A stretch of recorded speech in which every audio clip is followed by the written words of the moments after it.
Lesson 4 का नाम है हिस्ट्री का क्या बताती है हमारी किताबें तथा कब्रें। तो इसको पढ़ने से पहले आप समझिए किताब क्या होता है अर्थात वेद क्या है। तो सबसे पहले आप वेद लिख करके डैश दीजिए। ये तो आपको पता होगा कि वेद कितने होते हैं, 4। वेद का संख्या होता है 4। पहला हो जाएगा ऋग्वेद, सामवेद, यजुर्वेद और चौथा अथर्ववेद। हो जाएगा यहाँ तक में। ऋग्वेद वेदों का जो रचना स्टार्ट हुआ था वो लगभग 3500 वर्ष पूर्व हुआ था। और ऋग्वेद में इंद्र, अग्नि और सोम इनका चर्चा मिलता है। और इसका जो भाषा है वो प्राक भाषा है, प्राक संस्कृत। सामवेद में हमें यज्ञ और उससे संबंधित अनुष्ठान के बारे में जानकारी मिलता है। यजुर्वेद में हमें सामाजिक, धार्मिक और राजनीतिक, और अथर्ववेद में हमें चिकित्सा से संबंधी जानकारी मिलता है। इसको ध्यान से समझिएगा क्योंकि इसको केवल लिखना ही है आपको। क्या बताती है हमारी किताबें और कब्रें, यानी कि हम लोगों का जो किताब है, ग्रंथ है, वेद है, वो आखिर हम लोगों को क्या बताता है। तो सिंपल है, वेद का संख्या 4 होता है, ऋग्वेद, सामवेद, यजुर्वेद और अथर्ववेद। वेद का संख्या 4, ऋग्वेद, सामवेद, यजुर्वेद, अथर्ववेद। वेदों का जो रचना शुरू हुआ था वो लगभग 3500 साल पहले शुरू हो गया था वेद का रचना। सबसे पुराना वेद है आपका ऋग्वेद, जिसका भाषा प्राक संस्कृत है। ये लिखा गया है प्राक संस्कृत भाषा में। इस ये याद रहे किस किस चीज़ का चर्चा मिलता है हमको। तो ऋग्वेद में हमको इंद्र भगवान, अग्निदेव और सोम, सोम मतलब होता है वनस्पति का देवता, पेड़ पौधा का देवता, इसके बारे में जानकारी मिलता है। और सामवेद में हम लोगों को यज्ञ किस प्रकार से करना है, यज्ञ में कौन कौन सा मंत्र का उच्चारण करना है, अनुष्ठान क्या क्या करना है, इसका जानकारी मिलता है। यजुर्वेद में हमें उस समय का सामाजिक, धार्मिक और राजनीतिक बात का पता चलता है। और अथर्ववेद में हमें चिकित्सा से संबंधित बातों का पता चलता है। समझ में आया। वेद का संख्या 4 है। कौन कौन हो जाएगा, तो ऋग्वेद, सामवेद, यजुर्वेद, अथर्ववेद।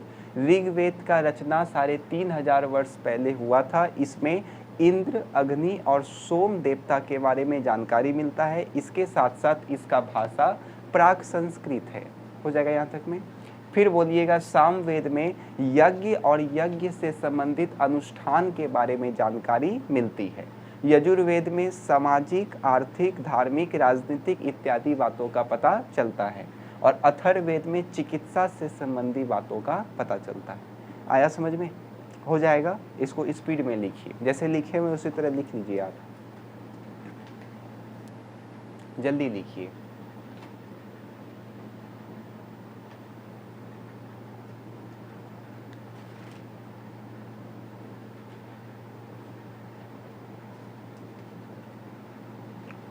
जिस तरह लिखे हम इसको उसी तरह लिखिए।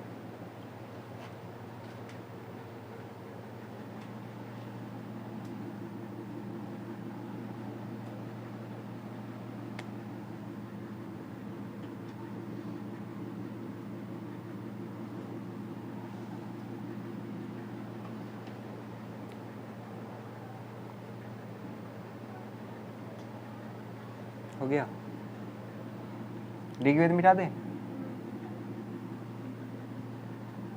सामवेद अच्छा लिख लीजिएगा। यज्ञ के साथ साथ अनुष्ठान भी लिख लीजिएगा, यज्ञ एवं अनुष्ठान।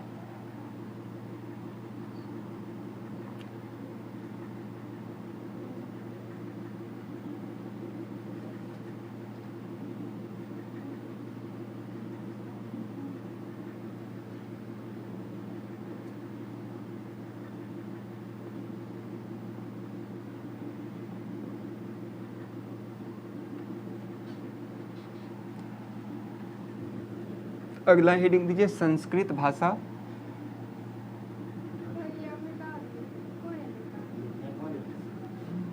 अच्छा ठीक है, एक आध बच्चा लिख लिया होगा ना, लिख लीजिएगा। अच्छा वीडियो तो रहेगा ना, वीडियो में लिख लीजिएगा, क्या दिक्कत है। लिखिए, संस्कृत लिख करके डैश दीजिए।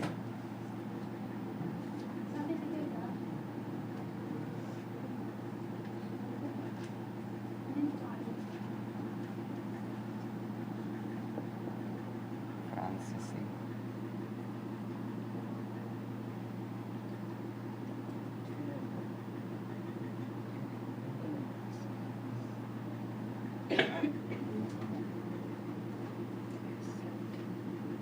हेडिंग देके तैयार रहिए।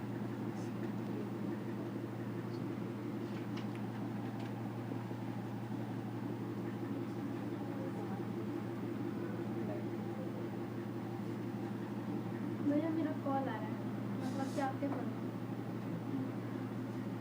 आने दे, बाहर बात कर रहे हैं। जाइए।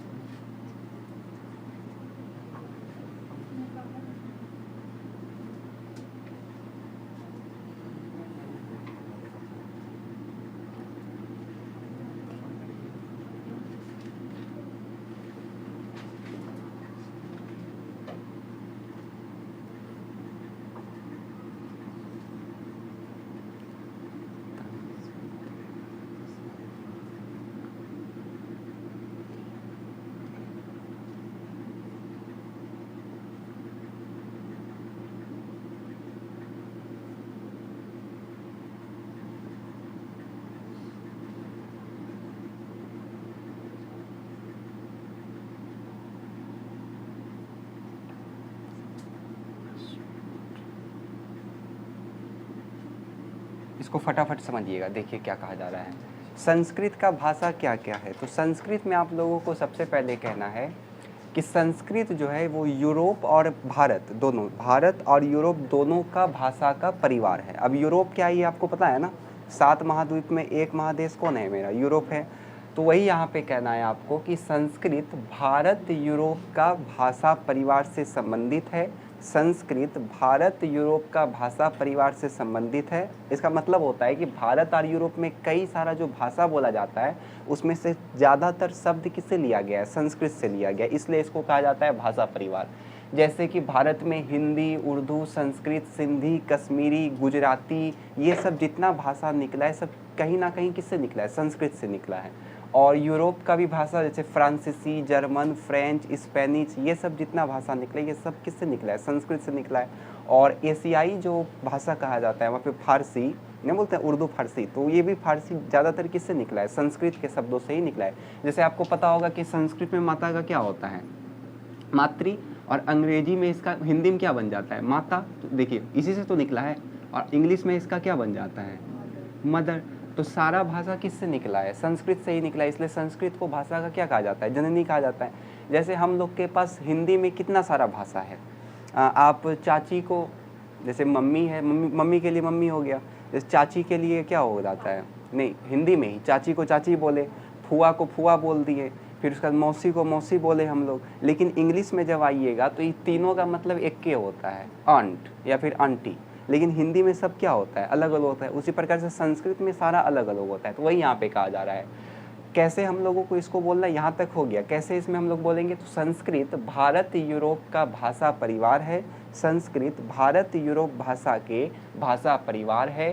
भारत में बोली जाने वाली कई भाषाएं जैसे हिंदी, उर्दू, संस्कृत, सिंधी, और संस्कृत तो इसी में हो गया, हिंदी, उर्दू, गुजराती, सिंधी, ये सब भाषा किससे निकला हुआ है, संस्कृत से निकला हुआ है। इसके साथ साथ यूरोप का भाषा जैसे फ्रांसीसी, जर्मन, फ्रेंच, स्पेनिश, ये सब भाषा भी संस्कृत से काफ़ी सारा शब्दों को लिया है। इसके अतिरिक्त एशियाई भाषा फारसी भी संस्कृत का ही क्या है, भाषा परिवार है। आया समझ में। एग्जाम में पूछता है कि बताइए फ्रांसीसी जो भाषा है वो कौन से भाषा परिवार से आता है, तो संस्कृत भाषा परिवार से आता है, याद रहे। उसके बाद उसी प्रकार से आप अगर भारत का नक्शा को ध्यान से देखिएगा तो यहाँ पे तिब्बत पड़ता है और ये भारत का पूर्व वाला क्षेत्र हो गया। तो यहाँ का जो एरिया होता है इसको हम लोग बोलते हैं पूर्वोत्तर, यानी कि उत्तर और पूरब जब दोनों मिल जाता है तो उसी को कहा जाता है पूर्वोत्तर, संधि विच्छेद होता है यहाँ पे। तो पूर्वोत्तर क्षेत्र में कौन सा भाषा बोला जाता है, तो तिब्बत बर्मा भाषा परिवार। कौन से भाषा परिवार है यहाँ पे, तो तिब्बत बर्मा भाषा परिवार। यहाँ पे बर्मा है जिसका अभी नाम म्यांमार हो गया है, म्यांमार सुने होंगे आप लोग। पुराना नाम उसका बर्मा था, लेकिन अब उसका नाम म्यांमार हो गया है। बात समझ में आया? तो सिंपल आपसे पूछेगा कि पूर्वोत्तर क्षेत्र का जो भाषा है वो किस भाषा परिवार से संबंधित है, तो आपको बोलना होगा तिब्बत वर्मा भाषा परिवार। फिर पूछेगा जो मध्य साउथ का एरिया पड़ता है, जैसे साउथ का एरिया में आपको पता होगा कि तमिलनाडु का भाषा क्या है, तमिल। और तेलुगु कहाँ का भाषा बताइए, आंध्र प्रदेश का। फिर कन्नड़ कहाँ का है, कर्नाटक का। और मलयालम कहाँ का है, केरल का। तो यहाँ पे जितना भाषा बोला जाता है वो किस परिवार से है, तो द्रविड़ परिवार से है, द्रविड़ भाषा परिवार। याद रहे, आप लोग जनगणना पढ़ते होंगे तो उसमें पढ़ते होंगे पंजाब सिंध गुजरात मराठा द्रविड़ उत्कल बंगा, तो इस क्षेत्र को द्रविड़ कहा जाता है। तो वहाँ पे जो भाषा कहा जाता था उसी को कहा जाता था द्रविड़ भाषा। बात समझे? तो यहाँ पे जितना भी भाषा कहा जाता है वो कहीं ना कहीं किससे निकला हुआ है, तो द्रविड़ भाषा परिवार से निकला हुआ है। बात समझे? उसके बाद लास्ट बचा झारखंड और मध्य प्रांत में। तो जो झारखंड का एरिया पड़ता है और जो मध्य प्रांत का एरिया पड़ता है वहाँ पे जो भाषा परिवार है वो आपका ऑस्ट्रो एशियाटिक भाषा परिवार है। बस इससे कई सारा ऑब्जेक्टिव पूछता है एग्जाम में। सिंपल आपसे पूछ देगा कि बताइए सिंधी भाषा का परिवार क्या है, तो संस्कृत है। पूछ देगा आपसे तमिल भाषा परिवार क्या है, तो आपको सिंपल बोलना होगा द्रविड़ भाषा परिवार का ये। पूछ देगा आपसे कि बताइए झारखंड में जो भाषा बोला जाता है वो संथाली जैसे कि, तो वो किस भाषा परिवार से है, तो ऑस्ट्रो एशियाटिक भाषा परिवार से। आया समझ में? कैसे बोलना है उसको फटाफट हम लोग सीख लेते हैं। तो सबसे पहले हम लोग इसमें कहेंगे कि संस्कृत भारत यूरोप का भाषा परिवार से संबंधित है। संस्कृत भाषा भारत यूरोप के भाषा परिवार से जुड़ा हुआ है, यह संबंधित है। भारत में बोली जाने वाली कई भाषाएं जैसे हिंदी, उर्दू, गुजराती, सिंधी, कश्मीरी इत्यादि भाषाएं संस्कृत के कई सारे शब्दों को लिया है अपने में। इसके साथ यूरोप का कई भाषाएं जैसे फ्रांसीसी, जर्मन, फ्रेंच, स्पेनिश और एशियाई में बोली जाने वाली जो फारसी भाषा है वो कहीं ना कहीं संस्कृत भाषा से संबंधित है। उसी प्रकार से पूर्वोत्तर क्षेत्र में, भारत के पूर्वोत्तर क्षेत्र का जो भाषा है वो तिब्बत बर्मा पाठ से संबंधित है। और तेलुगु, तमिल, कन्नड़, मलयालम ये सभी भाषा कहीं ना कहीं द्रविड़ भाषा परिवार से जुड़ा हुआ है। और इसके साथ साथ झारखंड और मध्य प्रांत का जो भाषा है वो ऑस्ट्रो एशियाटिक भाषा परिवार से जुड़ा हुआ है। भाषा परिवार समझ रहे हैं ना? आया समझ में यहाँ तक? लिखिए इसको। अभी आपके दिमाग में घुस रहा होगा, जब क्वेश्चन देखिएगा ना तो ज़्यादा अच्छा से समझ में आ जाएगा। लिखिए इसको। संस्कृत भाषा भारत यूरोप के भाषा परिवार से जुड़ा हुआ है। भाषा परिवार के बीच में इस प्रकार से डैश दे दीजिएगा। संस्कृत भाषा भारत यूरोप के भाषा परिवार से जुड़ा हुआ है,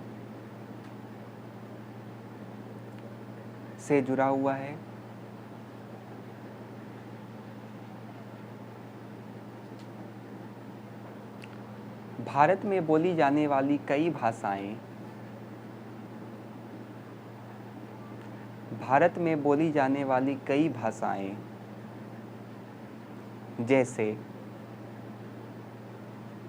जैसे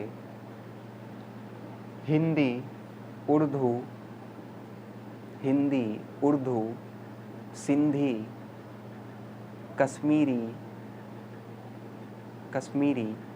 गुजराती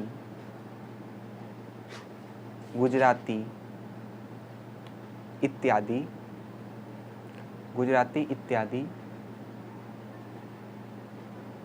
तथा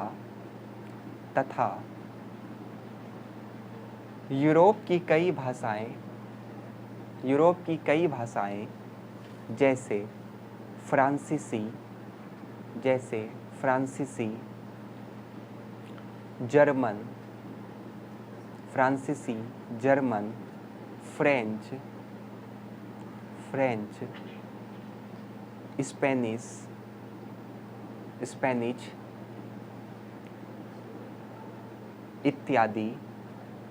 स्पेनिश इत्यादि तथा एशिया की भाषा फारसी तथा एशियाई भाषा फारसी संस्कृत भाषा परिवार से संबंधित है। यूरोप की कई भाषाएं फ्रांसीसी, जर्मन, फ्रेंच, स्पेनिश इत्यादि तथा एशियाई भाषा फारसी संस्कृत भाषा परिवार से संबंधित है।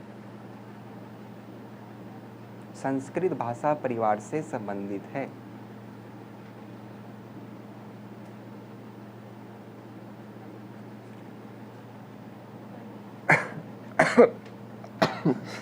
लाइन पैरा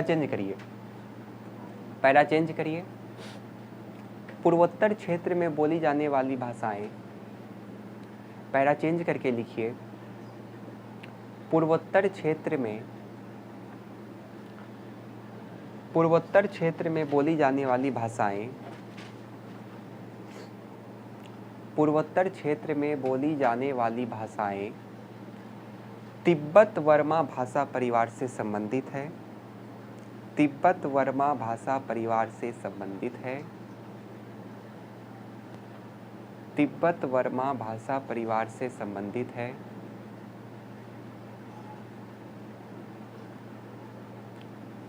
तथा तमिल, तेलुगु, कन्नड़, मलयालम, तमिल, तेलुगु, कन्नड़, मलयालम द्रविड़ भाषा परिवार से संबंधित है। द्रविड़ भाषा परिवार से संबंधित है। द्रविड़ भाषा परिवार से संबंधित है।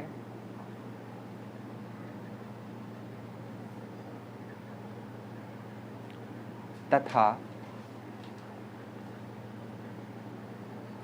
झारखंड एवं मध्य प्रांत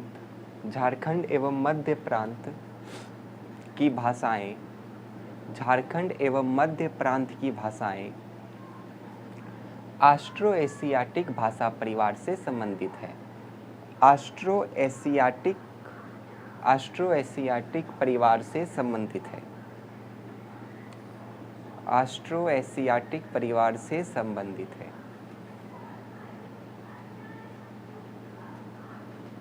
हो गया?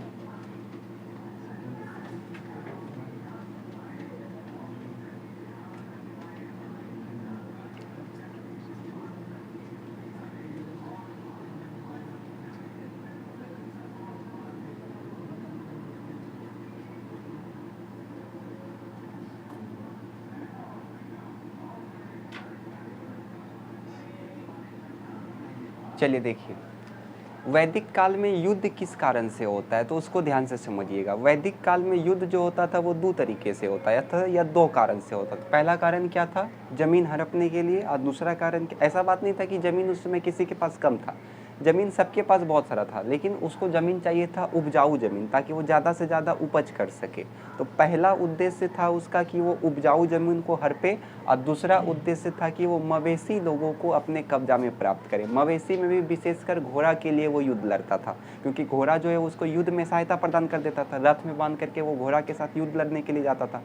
तो दो तरीके से युद्ध वो लोग लड़ता था, पहला जमीन के लिए और दूसरा मवेशी के लिए। मवेशी में भी विशेषकर याद रखिएगा घोड़ा के लिए, क्योंकि घोड़ा के लिए युद्ध बहुत ज़्यादा उस समय होता था। ठीक, और युद्ध में किसका प्रयोग किया जाता था? तो रथ का प्रयोग किया जाता था। और एक विशेष बात याद रखिएगा कि वहाँ पे किसी प्रकार का सेना अस्थाई नहीं होता था, कि जैसे हम लोग के पास अभी अस्थाई सेना है, परमानेंट सेना है हम लोग के पास, लेकिन उस समय सेना अस्थाई नहीं होता था, वो अस्थाई होता था। जब युद्ध लड़ने जाना है तो उसी समय गठन इसका किया जाता था। बात समझ में आया? तो सिंपल हम लोगों को कैसे बोलना है इसमें? तो इसमें हम लोगों को बोलना है वैदिक काल में या उत्तर वैदिक काल में युद्ध जो होता था वो उपजाऊ जमीन के लिए तथा मवेशी विशेषकर घोड़ों के लिए होता था। ठीक है, वैदिक काल में या उत्तर वैदिक काल में युद्ध प्रायः उपजाऊ जमीन के लिए होता था और विशेषकर मवेशी के लिए होता था। मवेशी में भी विशेषकर घोड़ा के लिए होता था, ठीक है, ताकि वो उसको रथ में बांधकर युद्ध लड़ सके। हो जाएगा। और उनके पास जो सेना होता था वो अस्थाई सेना नहीं होता। बस आया समझ में? लिखिए।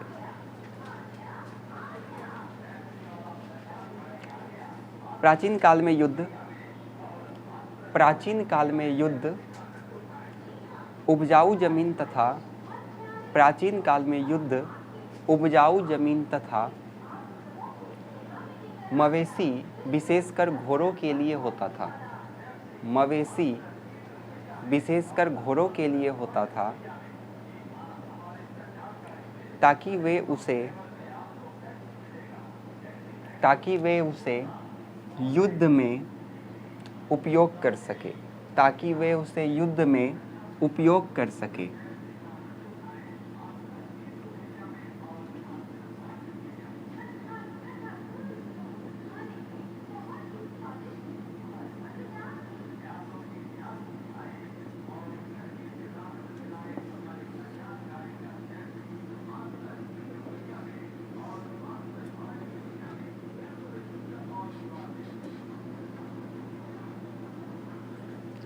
और इसी में लिख लीजिएगा कि युद्ध में लूटे गए धन को, इसी में लिखिए, युद्ध में लूटे गए धन को निम्न तरीके से बांटा जाता था। पहला लिखिए सरदार में, दूसरा लिखिए पुजारी या पुरोहित में, और तीसरा लिखिए आम लोगों में।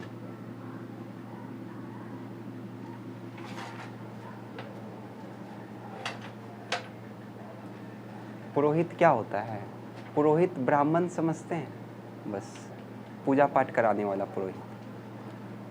जब वो धन को लूट करके लाता था तो पहला तो वो सरदार रखता था जो गया है लूटने के लिए सेना के रूप में, दूसरा पुजारी या पुरोहित रखता था, अर्थात जो ब्राह्मण होता था वो रखता था पैसा, और उसके बाद जो थोड़ा मोड़ा धन बच जाता था वो आम लोग में बांट देता था, ठीक। और आम लोग में बांटने के बाद भी थोड़ा सा धन जो है वो यज्ञ के लिए रखता था कि यज्ञ का काम वो लोग स्टार्ट करेगा। बात समझे? तो अब अगला टॉपिक है कि समाज का वर्गीकृत, मतलब समाज किस प्रकार से बटा हुआ था। तो समाज जो है आपका काम, भाषा, निवास स्थान, समुदाय और संस्कृति के आधार पे दो भाग में बटा हुआ था मुख्य रूप से। पहला तो आपको पता ही है कि ब्राह्मण और दूसरा राजा। पहला ब्राह्मण और दूसरा राजा, और आम जनता तो था ही, और आम जनता को उस समय कहा जाता था विश, याद रखिएगा, या इसी को हम लोग वैश्य भी कहते हैं। सिंपल। समाज का वर्गीकरण या समाज का वर्गीकृत में आप लिखिएगा कि काम, भाषा, निवास स्थान, समुदाय, संस्कृति के आधार पर समाज जो है वो मुख्य रूप से दो भाग में बटा हुआ था। पहले वर्ग में ब्राह्मण आते थे और जो कि यज्ञ वज्ञ कराने का काम करता था, और दूसरे वर्ग में राजा आते थे, ठीक। और भी एक वर्ग था जिसमें कि आम जनता आता था, जिसे वैश्य या फिर विश कहा जाता था, जिसका चर्चा हमको ऋग्वेद में मिलता है। याद रखिए, ऋग्वेद में हमको चर्चा मिलता है दो चीज़ के बारे में, पहला जन और दूसरा विश। इसलिए ऋग्वेद में किसका किसका उल्लेख हमको मिलेगा? तो भरत विश या जन, पीरू विश या जन, और यदु विश या जन। अब ये विश और जन किसको कहा जाता था? तो विश और जन आम जनता को ही कहा जाता था, ये याद रखिएगा। बात समझे? तो कैसे हम लोगों को इसमें बोलना है? तो सबसे पहले लिखिएगा। अच्छा, आपको कहीं पे भी धर्म दिख रहा है क्या? यहाँ पे धर्म नहीं दिखेगा, क्योंकि उस समय में धर्म का उदय नहीं हुआ था, केवल एक ही धर्म था उस समय, वो था सनातन धर्म। उसके अलावा कोई भी धर्म नहीं था उसमें, ना मुस्लिम धर्म था, ना सिख धर्म था, ना बौद्ध धर्म था, किसी प्रकार का धर्म का उदय उस समय नहीं हुआ था, इसलिए यहाँ पे आपको धर्म नहीं दिख रहा होगा, सब एक ही धर्म का था उस समय। तो समाज में काम, भाषा, निवास स्थान, समुदाय और संस्कृति के आधार पर मुख्य रूप से दो भाग में बटा हुआ था। पहले भाग में ब्राह्मण आता था जो पूजा करवाता था, और दूसरे भाग में राजा आता था, ठीक। और एक अन्य वर्ग था जिसको आम जनता कहा जाता था और इसी को विश्व या फिर वैश्य कहा जाता था, जिसका चर्चा हमको कहाँ मिलता है? ऋग्वेद में मिलता है। इसलिए ऋग्वेद में भरत, भरत मतलब हो जाएगा भारत, पीरू या यदु ये सब मतलब भारत हो जाएगा। भरत, विषुजन, विषु या जन क्योंकि दोनों का मतलब एक ही है, पीरू विष या फिर जन, यदु विष या फिर जन, ये सब का उल्लेख किस में मिलता है? ऋग्वेद में मिलता है। हो जाएगा। एक बार फिर से सुन लीजिए, फिर आप लोग लिख लीजिएगा एक एक करके। काम, भाषा, निवास स्थान, समुदाय, संस्कृति के आधार पर समाज जो है वो मुख्य रूप से दो भाग में बटा हुआ था। पहला ब्राह्मण जो पूजा करवाने का काम करता था और दूसरा राजा। इसके अतिरिक्त भी एक वर्ग था जिसको आम जनता कहा जाता था या इसी को विश्व कहा जाता था या वैश्य कहा जाता था, जिसका चर्चा हमको ऋग्वेद में मिलता है। इसके अतिरिक्त ऋग्वेद में भरत विश्वजन, पीरू विश्वजन या फिर यदु विश्वजन का उल्लेख भी मिलता है। बस आया समझ में? लिखिए इसको, जल्दी लिखिए। ये युद्ध वाला भी लिखा ना, युद्ध वाला लिख लिया है ना? ये लिखिए, काम, भाषा, काम, भाषा, निवास स्थान, काम, भाषा, निवास स्थान, समुदाय, समुदाय, संस्कृति के आधार पर, समुदाय, संस्कृति के आधार पर समाज मुख्य रूप से दो भाग में बटा हुआ था। समाज मुख्य रूप से दो भाग में बटा हुआ था। पहला लिखिए ब्राह्मण, पहला लिखिए ब्राह्मण, इसी में डैश दे करके लिखिए जो पूजा कराने का काम करते थे, जो पूजा या यज्ञ करवाने का कार्य करते थे। पहला लिखिए ब्राह्मण जो पूजा या यज्ञ करवाने का कार्य करते थे।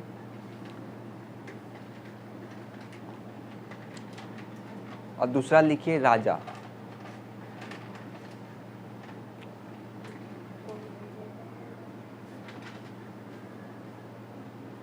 दूसरा लिखिए राजा।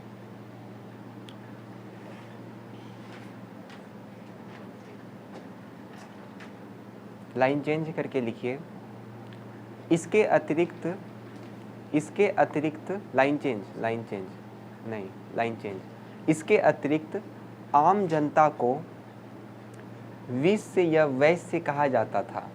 इसके अतिरिक्त आम जनता को विश्व या वैश्य कहा जाता था। इसके हाँ, आम जनता को विश्व या वैश्य कहा जाता था, जिसका चर्चा ऋग्वेद में मिलता है। जिसका चर्चा ऋग्वेद में मिलता है। जिसका चर्चा ऋग्वेद में मिलता है। जिसका चर्चा ऋग्वेद में मिलता है। इसके अतिरिक्त ऋग्वेद में भरत विश्व या जन, फिर कोमा दे करके लिखिएगा पिरु विश्व या जन, फिर कोमा दे कर लिखिएगा यदु विश्व या जन का उल्लेख मिलता है। तीनों लिखिए।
लिख लिए?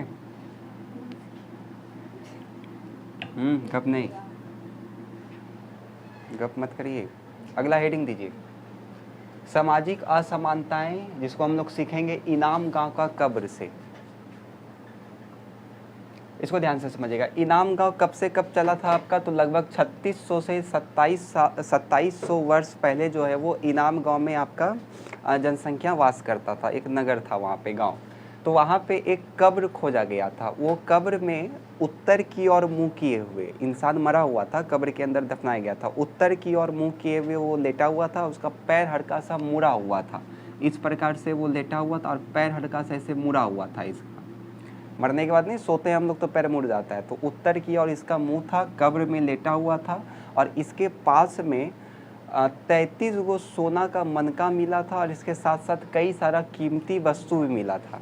ठीक, तो इससे जो इतिहासकार था उसका मानना था कि हो सकता है ये काफ़ी क्या होगा, अमीर होगा। क्योंकि उस समय क्या होता था, जिसका ओहदा जितना ज़्यादा बड़ा होता था, जो जितना ज़्यादा अमीर होता था, उसको उतना ज़्यादा सामान दिया जाता था। तो और कहीं कहीं पे कुछ ऐसा भी कब्र मिला है जहाँ पे केवल और केवल मिट्टी का बर्तन मिला है। तो इससे वो लोग क्या पता लगा लिया कि वहाँ पे सामाजिक असमानता भी था। हम लोग पता नहीं कर सकते हैं कि उस समय सामाजिक असमानता था या नहीं, कि सब अमीर था या फिर सब गरीबी था। तो उसको पता लगाने का बस एक ही जरिया था, वो था आपका पुरातात्विक वस्तु। तो पुरातात्विक वस्तु में एक एग्जाम्पल आपको देना है, इनाम गांव का कब्र। तो वहाँ पे जब खुदाई किया गया था तो एक कब्र मिला था। उस कब्र में एक व्यक्ति उत्तर की ओर मुंह करके सोया हुआ था, मतलब लेटा हुआ था, उसका पैर मुड़ा हुआ था और उसके पास में 33 गो सोना का मनका मिला था और कई सारा कीमती वस्तु मिला था। और एक कब्र और वहीं पे मिला था जहाँ पे केवल और केवल मिट्टी का बर्तन उसको मिला था। तो इससे वो लोग ज्ञात कर सकता था कि उस समय भी समाज में काफ़ी ज़्यादा क्या हो रहा होगा, वो समानता पाया गया होगा। कोई अमीर होता होगा, कोई गरीब होता होगा। उस समय भी ये प्रथा था कि जिसको भी दफनाया जाएगा उसके साथ साथ उसको कुछ कुछ वस्तु दिया जाएगा। जैसे अभी हम लोग भी करते हैं ना, लास्ट दिन जब क्रिया होता है या फिर अंतिम संस्कार जब होता है तो उसका पसंदीदा वस्तु हम लोग दान करते हैं ना। तो उस समय का भी प्रथा यही था, जब भी कोई डेट करता था तो उसका जो भी पसंदीदार वस्तु होता था उसको कब्र में साथ साथ दफना दिया जाता था। ठीक है।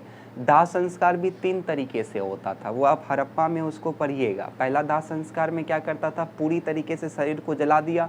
दूसरा दाह संस्कार में क्या करता था कि शरीर को कहीं जाके छोड़ दिया, एक पर्टिकुलर स्पेस होता है, गिद्ध जानवर उनवर उसको सब खा गया। तो जो भी छोटा मोटा चीज़ उसका बचा उसको फिर गंगा में दहा देता था। तो ये भी दाह संस्कार का एक प्रकार था। और एक दाह संस्कार क्या था, तो मिट्टी में दफना दिया जाए।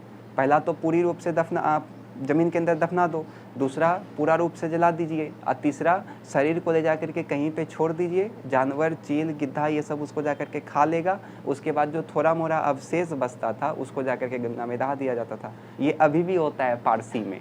पारसी धर्म जो है हम लोगों के भारत में, वो अभी भी करता है। जैसे हम लोग शरीर को क्या करते हैं, जलाते हैं। पारसी धर्म में अभी भी क्या होता है, कोई डेट किया, शरीर को ले जा करके वहाँ पे जा करके रख दिया। उसका जैसे हम लोग में शमशान घाट होता है, उन लोग में साइलेंस ऑफ टावर होता है, तो वहाँ पे जा करके उसको रख दिया। गिद्ध उद आया, खाया, पूरा नोच उच के पूरा बॉडी को ख़त्म कर दिया। 1 से 2 दिन में ख़त्म कर देता है बॉडी। उसका जो थोड़ा मोड़ा बचा उसको जा करके गंगा में दहा देता है। तो इससे क्या रहा, पर्यावरण भी अशुद्ध नहीं हुआ, ज़मीन का भी कमी नहीं पड़ेगा, जानवर का भी पेट भर गया। तो पर्यावरण इससे क्या रहेगा, संतुलित रहेगा ना, जानवर को भी खाना मिल गया। तो यही बेस्ट तरीका होता है किसी भी सबको ख़त्म करने का। ये समझ में आया। एग्जाम में आता है कि पुरातत्वविदों ने किस प्रकार से ज्ञात किया कि वैदिक काल में सामाजिक असमानता था। तो इसको आपको लिखना पड़ेगा। कैसे लिखेंगे हम लोग इसको, तो सबसे पहले लिखेंगे सामाजिक असमानता के बारे में हमें इनाम गांव के बारे में पता चलता है, क्योंकि इनाम गांव से एक कब्र मिला था जहां पे एक व्यक्ति उत्तर की दिशा में उसको सर किए हुए लेटाया गया था, जिसका पैर मुड़ा हुआ था और उसके आसपास में 33 सोना का मनका और काफ़ी सारा कीमती वस्तु पड़ा हुआ था।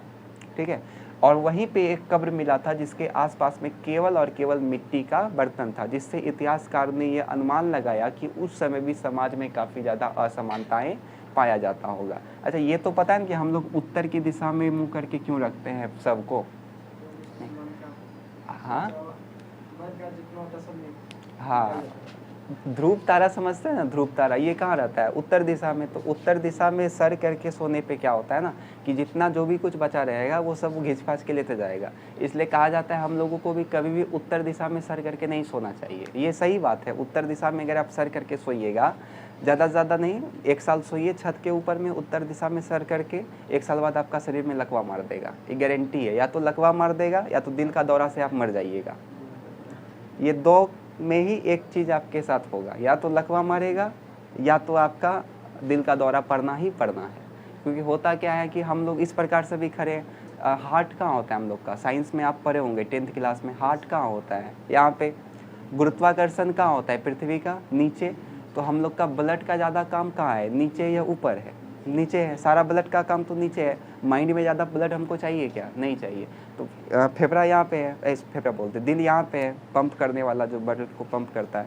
तो इसलिए सारा ब्लड गुरुत्वाकर्षण से कहाँ जाता है, नीचे। बॉडी खींच रहा है उसको।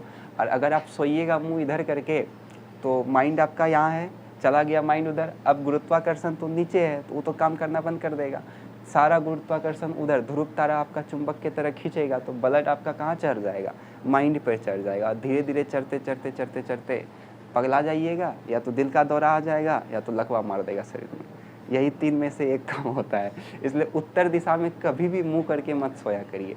सबसे बेस्ट तरीका है सोने का इधर, दक्षिण। दक्षिण में मुंह करके सोइए। पूरब भी नहीं सोना चाहिए, पश्चिम भी नहीं सोना चाहिए, क्योंकि हल्का सा तो खींचवे नहीं करेगा, मुंह तो आपका उधरे है, हल्का सा तो खींच सकता है। उत्तर में तो कभी सोना ही नहीं है। ये मत सोचिएगा कि घर में दीवार है नहीं खींचेगा। गुरुत्वाकर्षण भी तो पृथ्वी के पूरा कोर में है, कैसे खींच रहा है वो, इतना मोटाई पृथ्वी का होने के बावजूद भी। तो दीवार देखना है। उत्तर में तो सोना ही नहीं है किसी को। सबसे बेस्ट है दक्षिण। दक्षिण मुंह करके सोइए, ना तो पूरब, ना तो पश्चिम, ना तो उत्तर, केवल और केवल दक्षिण। ये बेस्ट तरीका है, क्योंकि आपका माइंड किधर है, इधर है। गुरुत्वाकर्षण उधर, ध्रुव भी खींचेगा चुंबक का शक्ति से, तो ब्लड का सरकमस्टांस आपका बॉडी में होता रहेगा। समझे कैसे इसको बोलना है, इसको फिर से समझिए। सिंपल आपको बोलना है कि सामाजिक असमानता के बारे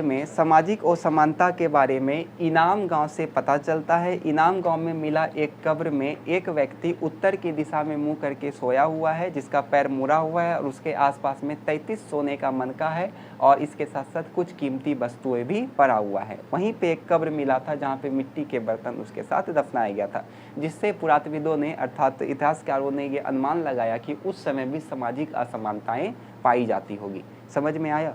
लिखिए इसको। प्राचीन काल में सामाजिक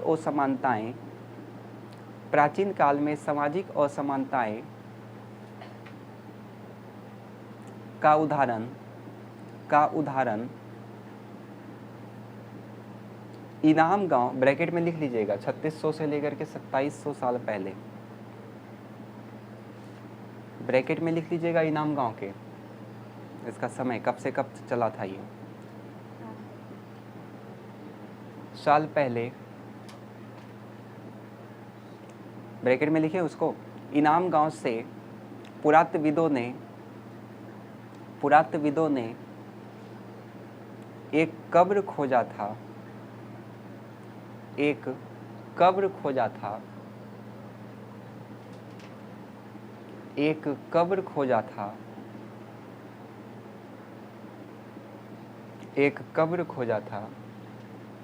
जिसमें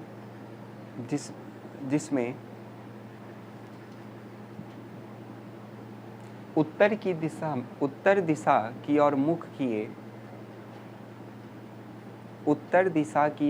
किए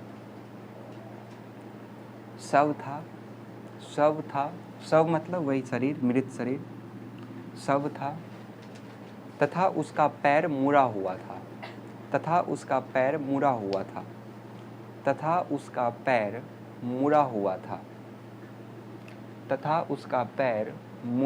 था।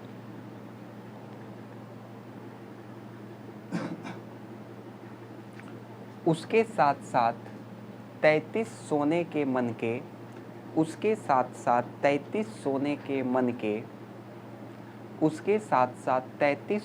के मनके तथा कई कीमती वस्तुएं भी दफन थी,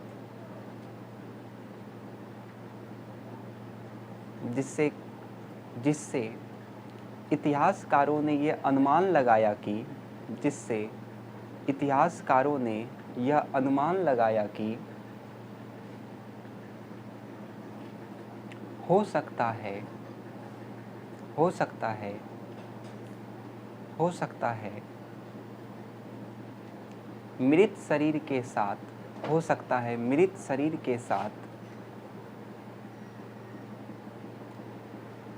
मृत शरीर के साथ उनके इच्छा की वस्तुओं को भी दफनाया जाता था, उनके इच्छा की वस्तुओं को भी दफनाया जाता था, उनकी इच्छा के वस्तुओं को भी दफनाया जाता था।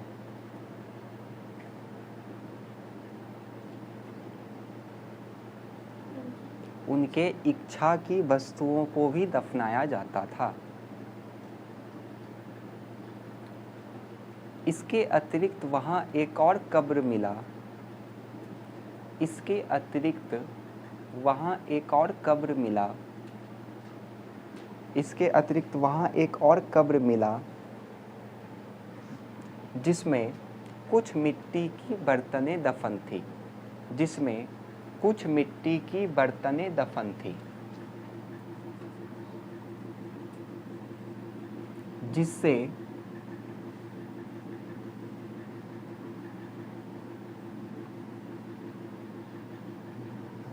जिससे इतिहासकारों ने यह अनुमान लगाया कि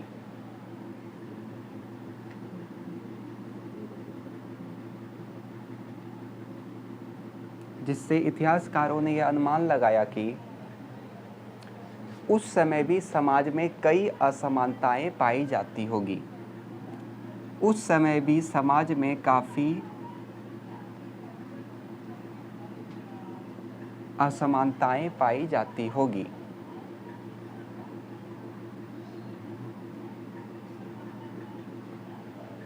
हो गया? चलिए, अंतिम टॉपिक है, उसका लेसन ख़त्म हो जाएगा। 4 लेसन आपका ख़त्म हो जाएगा। 11 लेसन इसमें है टोटल, 4 लेसन ख़त्म हो जाएगा, फिर बचेगा आपका कितना, 7 लेसन। देखिए, चिकित्सा ज्ञान में हम लोगों को क्या बोलना है, तो चरक नाम के उस समय एक वैद्य होते थे, लगभग 2000 साल पहले एक चरक नाम के वैद्य होते थे। उन्होंने ही चरक संहिता का रचना किया था। इस चरक संहिता में हमको चिकित्सा से संबंधित ज्ञान के बारे में पता चलता है। ठीक, चरक नाम के एक वैद्य होते थे, इन्होंने ही चरक संहिता नामक एक ग्रंथ का रचना किया था। इस ग्रंथ में हमें चिकित्सा से संबंधित ज्ञान के बारे में पता चलता है। इन्होंने बताया था कि एक मनुष्य में हड्डी का संख्या 306 होता है, जबकि अभी वर्तमान विज्ञान कहता है कि मनुष्य में हड्डी का संख्या कितना होता है, 206। लेकिन कई लोगों का मानना है कि जो चरक थे उन्होंने दांत का हड्डी को भी गिना था, इसके साथ साथ जो अर्ध हड्डी होता था, अर्ध हड्डी समझते हैं ना, अर्ध हड्डी को भी इसने गिना था, तब जाकर के इसने कितना माना था, 306। लेकिन जो वर्तमान विज्ञान है वो कहता है मनुष्य में कितना हड्डी है, 206। अभी हम लोग अर्ध हड्डी और दांत का हड्डी को नहीं गिनते हैं, इसलिए अभी ये घट के कितना हो जाता है, 206। लेकिन जो चरक थे उन्होंने इसको भी गिना था, इसलिए उनका जो अनुमान था वो 306 था। बात समझे?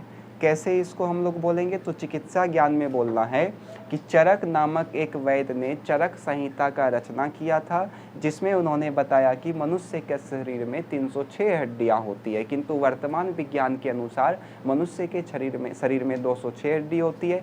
इतिहासकार का मानना है कि उन्होंने दांत की हड्डी और अर्ध हड्डियों को भी गिना होगा। बस आया समझ में? लिखिए, चरक नामक वैद्य ने चरक नामक वैद्य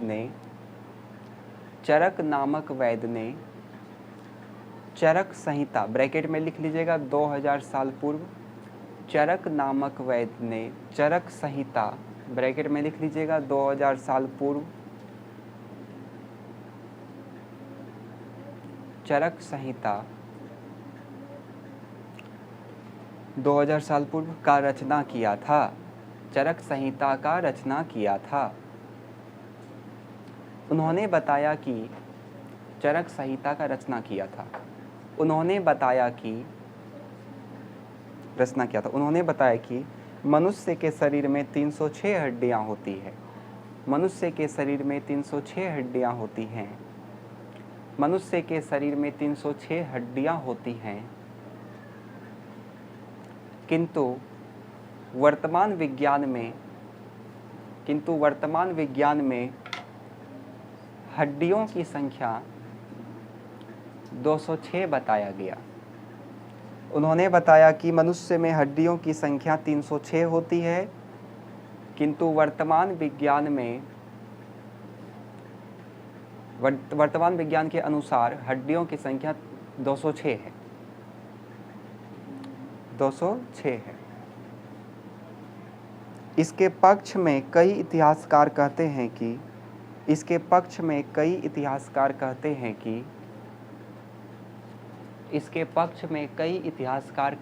कि उन्होंने दांत एवं अंत्र हड्डियों को भी गिना होगा।